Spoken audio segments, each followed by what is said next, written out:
श्री दुर्गा सप्तशती नवम अध्याय। निशुंभ का वध। बंदूक नामक पुष्प के समान अरुण और स्वर्ण के समान पीत वर्ण वाले अपने हाथों में सुंदर अक्षमाला, पाश, अंकुश और वरद मुद्रा को धारण करने वाले, मस्तक पर अर्धचंद्र को आभूषण के रूप में धारण करने वाले तथा 3 नेत्रों से सुशोभित अर्धनारीश्वर केशरी विग्रह का मैं निरंतर ध्यान करता हूँ तथा उनकी शरण ग्रहण करता हूँ। राजा ने पूछा, भगवान, आपने रक्तबीज नामक दैत्य के वध से संबंधित देवी के चरित्र एवं अद्भुत महात्म्य से मुझे परिचित कराने की कृपा की है। मेरी आपसे प्रार्थना है कि अब आप मुझे दुष्ट रक्तबीज के मारे जाने से अत्यंत क्रुद्ध एवं चिंतित शुंभ निशुंभ द्वारा किए गए कर्म अथवा उठाए पग की जानकारी देने की कृपा करें। मैं सुनने को उत्सुक हूँ। ऋषि बोले, राजन, युद्ध में रक्तबीज तथा अपने अनेक अन्य विशिष्ट महारथियों के मारे जाने पर दैत्यराज शुंभ और निशुंभ अत्यंत ही क्रुद्ध हो उठे। अपनी विशाल सेना के विनाश से क्षुब्ध हुए निशुंभ अपनी मुख्य सेना को लेकर देवी पर टूट पड़ा।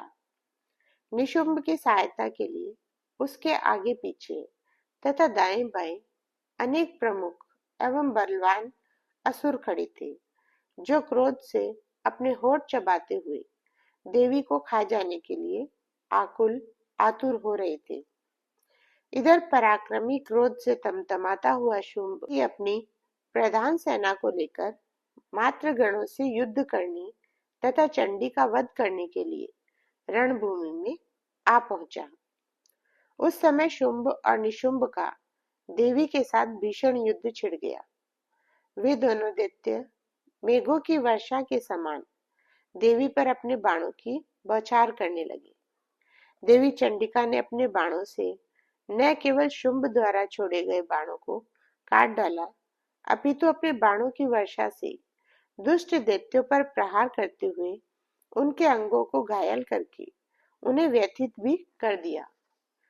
निशुंभ ने अपनी तीखी तलवार और चमकती हुई ढाल को लेकर देवी के श्रेष्ठ वाहन सिंह के मस्तक पर बलपूर्वक प्रहार किया।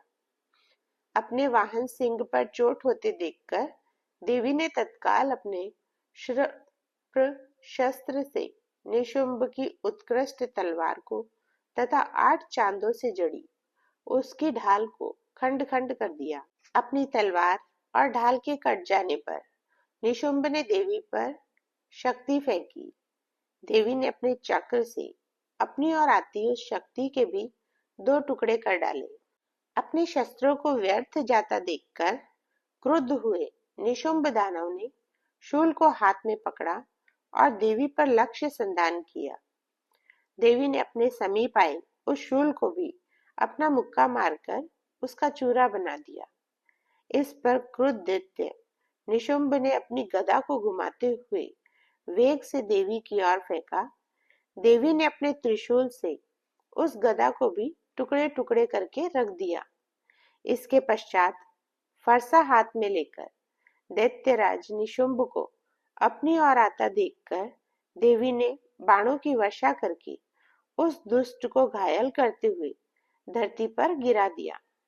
भयंकर एवं अत्यंत पराक्रमी अपने भाई निशुंभ को पृथ्वी पर गिरता देखकर शुंभ को बड़ा क्रोध आया और फिर वह देवी का वध करने के लिए उनकी ओर लपका। अपनी विशाल एवं सुदृढ़ 8 भुजाओं में अत्यंत घातक शस्त्रास्त्रों को लिए हुए दैत्यराज शुंभ समूचे आकाश मंडल को घेरकर रथ पर बैठे बैठे ही सुशोभित होने लगा। शुंभ को अपनी ओर बढ़ता हुआ देखकर देवी ने शंख ध्वनि की तथा धनुष की प्रत्यंचा को खींचकर अत्यंत भयंकर शब्द किया। देवी ने सभी दैत्यों के मनोबल और तेज को नष्ट करने वाले शंखनाद से सभी दिशाओं को भय से भर दिया। इधर सिंह ने भी बड़े बड़े गजों के मद को दूर करने वाली अपनी दहाड़ से पृथ्वी, आकाश और 10 दिशाओं को कंपा दिया। इसके पश्चात काली ने आकाश में उछलकर अपने दोनों हाथों से पृथ्वी पर आघात किया। उस आघात से हुए भयंकर शब्द में सभी अन्य शब्द समा गए। शिवदूती ने दैत्यों के लिए अमंगल मूल भयानक अट्टहास किया, जिसे सुनकर सभी दैत्य कांपने लगे और शुंभ क्रोध से आग बबूला हो गया। देवी ने जो ही शुंभ को संबोधित करते हुए कहा, दुष्ट ठहर, यहीं खड़ा रहे, तभी आकाश में खड़े देवता प्रणाम निवेदन करते हुए देवी की जय जयकार करने लगे। देवी के समीप पहुंचे शुंभ ने अत्यंत भीषण एवं आग उगलती एक शक्ति देवी पर छोड़ी, तो देवी ने अग्नि के पर्वत के समान धधकती और अपनी ओर आती उस शक्ति को बड़े भारी लूके से दूर हटा दिया। राजन, उस समय शुंभ ने भी सिंहनाद किया, जिसकी ध्वनि तीनों लोकों में गूंजने लगी। इस गूंज में वज्रपात जैसा भय भरा हुआ था और यह गूंज इतनी प्रचंड थी कि अन्य सारी आवाजें इसमें समा गई। शुंभ द्वारा चलाए गए भयंकर बाणों को देवी ने और देवी द्वारा छोड़े गए तीखे बाणों को शुंभ ने काटकर सैकड़ों हजारों टुकड़े कर दिए। उस समय क्रोध से भरी चंडिका देवी ने शुंभ पर अपने शूल से प्रहार किया, जिससे घायल हुआ शुंभ पृथ्वी पर गिर पड़ा और मूर्छित हो गया। इस बीच निशुंभ को होश आ गया और वह उठ खड़ा हुआ। उसने अपने बाणों की बौछार से चंडिका देवी को, काली देवी को तथा सिंह को घायल कर दिया। इसके उपरांत दैत्यराज निशुंभ ने अपनी आसुरी माया से 10,000 भुजाएं बनाकर और उनमें लिए चक्रों के प्रहार से चंडिका देवी को ढक दिया। यह देखकर दुर्गम पीड़ा का हरण करने वाली भगवती दुर्गा देवी क्रुद्ध हो उठी और उन्होंने अपने तीखे बाणों से दैत्यराज शुंभ के चक्रों और बाणों को काट डाला।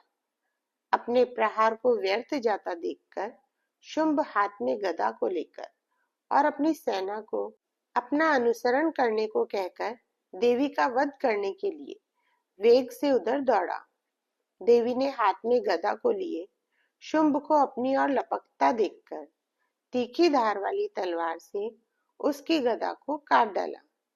गदा के कट जाने पर शुंभ ने त्रिशूल को अपने हाथों में ले लिया। देव शत्रु शुंभ को हाथ में लिए शूल से अपने ऊपर प्रहार को उद्यत देखकर देवी ने पहले ही अपना शूल वेग से उसकी ओर फेंका, जिससे उसकी छाती फट गई। शुंभ की फटी छाती से एक दूसरा महाबली और अत्यंत पराक्रमी योद्धा निकला और वह देवी को ललकारते हुए बोला, खड़ी रह, भागना मत, मैं अभी तुम्हें पाठ पढ़ाता हूँ। उस पुरुष की डींग को सुनकर उच्च अट्टहास करती हुई देवी ने खड़ग से उसका सिर काट डाला और फिर वह धरती पर गिर पड़ा। इधर देवी का वाहन सिंह अपनी दाढ़ों से असुर की ग्रीवा को नोचकर खाने लगा और उधर काली तथा शिवदूती अन्य अन्य दैत्यों को अपना भोजन बनाने लगी। बहुत सारे असुर तो कुमारी की शक्ति से कुचले जाने से नष्ट हो गए और ब्रह्माणी द्वारा फेंके गए मंत्रपूत जल से तेज एवं उत्साह रहित होकर भाग खड़े हुए। बहुत सारे दैत्य महेश्वरी के त्रिशूल से घायल होकर पृथ्वी पर गिर पड़े और बाराही ने अपने थुथुन से कितने ही दैत्यों को पृथ्वी पर गिराकर उनका कचूमर निकाल डाला। वैष्णवी देवी ने अपने चक्र से बहुत सारे दैत्यों को टुकड़े टुकड़े कर डाला तथा ऐन्द्री देवी ने अपने वज्र के प्रहार से बहुत सारे दैत्यों को प्राणहीन कर दिया। इस प्रकार कुछ असुर नष्ट हो गए, कुछ भाग खड़े हुए और कुछ दूसरे काली, शिवदूती तथा उनके वाहन सिंह के ग्रास बन गए। श्री मार्कंडेय पुराण में सावर्णिक मनवंतर की कथा के अंतर्गत देवी महात्म्य में निशुंभ वध नामक 9वां अध्याय।